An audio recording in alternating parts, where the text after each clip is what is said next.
80 शब्द प्रति मिनट। भारत के लोगों ने लगभग 200 वर्षों तक अंग्रेजी राज्य में परतंत्रता को गहराई से महसूस किया था। परदेशी के प्रति गुस्से और विरोध का अभ्यास तो भारत के लोगों को पिछले 1000 वर्षों से था। जब वे भारत में आई, अनेक आक्रांताएं शक्तियों से जूझते रहे और अपना मूल सांस्कृतिक जीवन सुरक्षित रखकर जीवन यापन भी करते रहे। जैसा कि सभी कहते हैं कि अनेक संस्कृतियां पिछले 1000 वर्षों में भारत की मूल संस्कृति में समाहित हो गईं, पर अंग्रेजी राज्य के प्रति भारत का गुस्सा अलग ही था। वह राज्य एक ऐसी संस्कृति भी साथ लेकर आया था जो इस देश की शिक्षा, खेती किसानी और देश के मूल जीवन राग को ही नष्ट कर रहा था। अपने सांस्कृतिक क्षय की चिंता में भारत की विभिन्न जातियों और समुदायों के लिए सदी के प्रारंभ से ही ईस्ट इंडिया कंपनी के विरुद्ध अपने गुस्से का इंतजार करने लगे थे और वह ताकत भी इकट्ठा करने लगे थे जो आज़ादी का महासमर लड़ने के काम आई।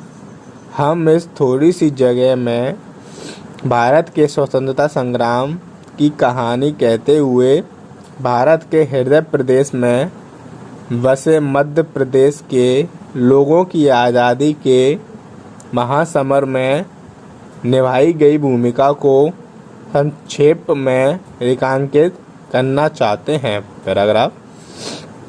सीहोर और भोपाल में इस महान जन क्रांति में अगर कुछ हुआ तो वह था सीहोर कंटोनमेंट के सिपाहियों का विद्रोह। नवाब सिकंदर बेगम की अंग्रेजों ने के सहयोग देने की नीति के कारण इन दोनों जगहों पर विद्रोह ने वह शक्ल अख्तियार नहीं की जैसा प्रदेश के दूसरे हिस्सों में संभव हो पाया। सीहोर में सिपाहियों ने विद्रोह के बाद छावनी पर कब्जा कर लिया, अंग्रेज़ों के बंगले जला दिए, पोस्ट ऑफिस और सीहोर चर्च भी विद्रोहियों से नहीं बचे।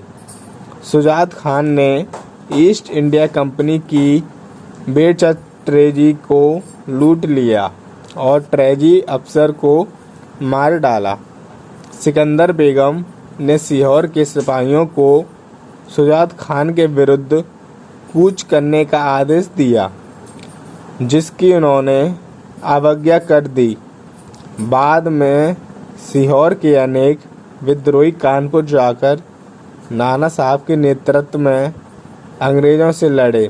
बैतूल जिले में इस दौरान कई बड़ी घटना नहीं घटी। हालांकि चपातियाँ यहाँ बैठने के समाचार अंग्रेज़ों को मिले थे। अंग्रेज़ सतर्क थे और इसी सतर्कता के कारण वे 5 अक्टूबर 1857 को सियोद्दीन मालगुजार द्वारा बैतूल के समीप एक गांव में छिपाए गए शस्त्र बरामद कर सके। स्टॉप।